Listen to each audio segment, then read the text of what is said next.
안녕하세요. 7월 7일자 신문일기를 진행할 국제신문의 김민주 기자입니다. 오늘 부산 비가 한 오후 3시 정도까지는 계속 내리겠고요.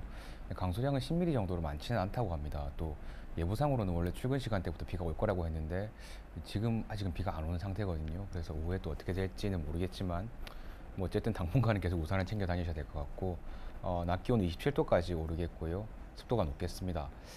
주말에도 계속 이제 좀 비가 오고 흐린 날씨가 이어진다고 하고 특히 예보상으로 내일은 낮 기온이 30도까지 올라간다고 하니까 이제 좀 본격적으로 여름이 시작되는 것 같습니다. 네, 그럼 오늘자 신문일기 시작해 보겠습니다. 처음으로 전해드릴 소식은요. 오늘자 국제신문 8면입니다. 그 부산시에서 이제 한 400억 정도를 들여가지고 영화체험박물관이라는 걸 뭐 전국 최초로 만들면서 되게 크게 홍보를 했거든요. 근데 개관 첫날 비가 샜다고 해요. 뭐 어떤 일이 있었던 건지 한번 기사를 통해서 살펴보겠습니다. 제목은 개관 첫날부터 바닥 흥건한 영화체험박물관 이런 제목이고요. 기사 내용은 수백억 원이 투입돼 지난 4일 개관한 부산 영화체험박물관의 내외부에 빗물이 스며들어서 부실공사 논란이 일고 있다고 합니다. 6일 오후 부산 중구 영화체험박물관에서는 지난 4일, 그러니까 방문 기준으로 이틀 전에 이 내렸던 빗물이 유입돼서 건물 외부 계단 입구부터 3층 바닥까지도 아직 흥건하게 비가 젖은 상태였다고 하고요. 또 2층에 있는 유리창 벽면 앞에 바닥에도 역시 빗물이 스며든 흔적을 쉽게 찾을 수 있었다고 합니다. 이게 방수공사 일부가 좀 부실하게 진행된 것 같다 이렇게 하면서 이제 시공사에다가 박물관 측은 통보를 했고요. 2층 실내 바닥에 생긴 물 같은 경우에는 유리창 일부 구간에 이 실리콘 작업이 누락이 된 게 아닌가 일단 그렇게 생각되는 상황이라고 하는데요. 이 시공사가 한진중공업이거든요. 그래서 한진중공업 쪽에서는 방수 작업이 일부 누락된 게 맞다 이렇게 인정을 했고 추가 보수를 진행할 예정이다라고 했다고 하고요. 또 배수로 작업에도 뭔가 좀 문제가 있었다고 합니다. 그래서 이 날짜를 봐가지고 배수로도 한번 다시 진행을 해야 될 것 같다 이렇게 시공사인 한진중공업 쪽에서는 이야기를 했습니다. 근데 이거에 대해서 중구의회 김시영 구의원입니다. 이분이 이제 이 시공 당시에 집안이 제대로 고려가 안 된 것 같다. 그래서 이 물 새는 관계뿐 아니고 전반적으로 좀 점검이 필요하다 이렇게 지적을 했고요. 이 영화체험박물관은 392억 원이 투입된 대형 사업입니다. 근데 이거에 대해서 이제 이런 사항이 생긴 데 대해서 강성호 영화체험박물관장님은 시공사 측에 보수를 요청해가지고 운영에 차질이 없도록 하겠다 이렇게 말을 했다고 하거든요. 기사는 여기까지인데 마지막에 있는 관장님 멘트가 굉장히 인상적이죠.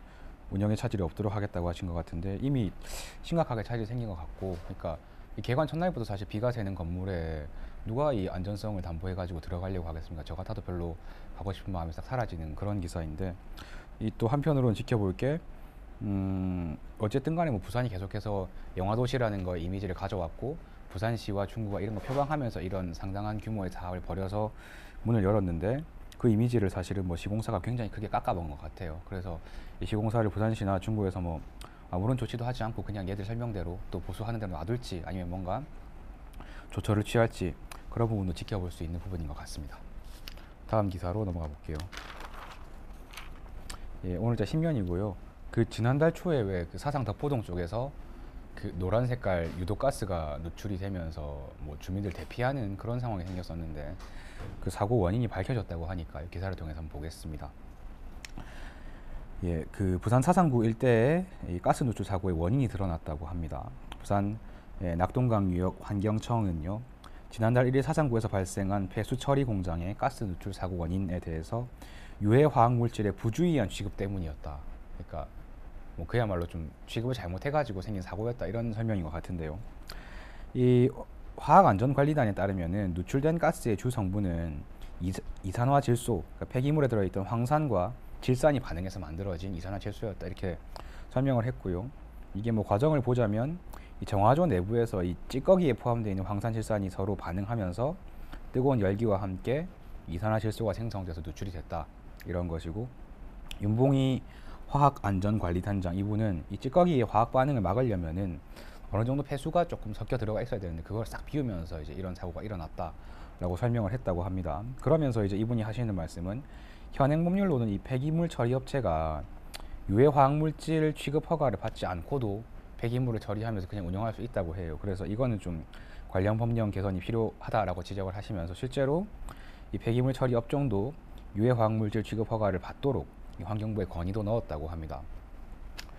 이게 기사 내용상에서 보면 사고의 그 발생 경위가 약간 복잡한 것 같은데, 결국은 뭐 쉽게 말하자면 이 처리업체 직원분들이, 그러니까 막 섞으면 안 되는 이 두 개의 물질을 그냥 한 대 넣어버림으로써 결합이 일어났고 그래서 사고가 일어났다, 이렇게 이해가 되는 것 같고요. 저는 더 충격적인 부분은, 충격이라기보다는 좀 놀라운 건데, 그러니까 유해 화학물질 취급 허가를 받지 않고도 그냥 폐기물 처리업체가 운영될 수 있다는 게 놀라운 부분인 것 같고, 이분 말씀대로 이제 이게 법령 개선이 안 되면은 그냥 앞으로도 언제든지 이런 사고가, 그러니까 몰라서 일어날 수 있는 이런 사고가 그냥 위험성이 방치되는 게 아닌가, 그런 생각이 드는 그런 기사였습니다. 예, 마지막 기사로 넘어가 보겠습니다. 오늘 신문 18면이고요. 북한에 야외 해수 온천이 생긴다고 해요. 좀 반가운 소식인데 뭐 얼마나 큰지, 어떤 게 있는지, 뭐 이용료가 얼마나 하는지 한번 살펴보겠습니다. 부산항 북항 재개발 지역 내 최대 2,000명을 수용할 수 있는 야외 해수 온천 수영장이 7일, 오늘이죠, 문을 연다고 합니다. 부산항만공사는요, 이 여객터미널 크루즈 주차장 7,425제곱미터 부지에 10억 원을 들여서 만든 해수 온천 수영장을 오늘부터 해가지고 9월 3일까지 운영한다, 이렇게 밝혔고요. 규격이 한 가로 135m, 세로 55m 정도라고 하는데요.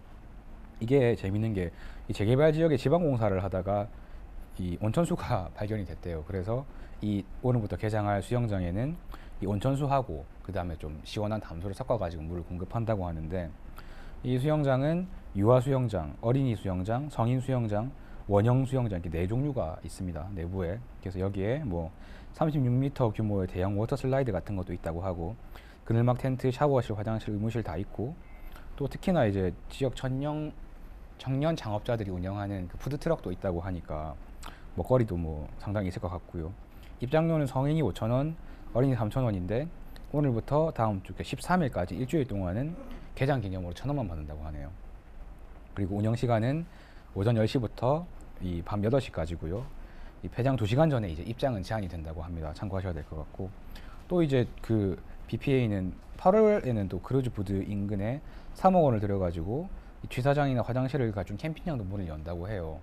그래서 이게 상당히 좀 가족 단위로서는 나들이 갈 만한 곳인 것 같고, 특히나 비용 부분에서는 일반적인 그 워터파크보다 훨씬 저렴한 것 같고, 물도 뭐 온천수라고 하니까 괜찮은 것 같습니다. 한번 가볼 만한 곳인 것 같아요.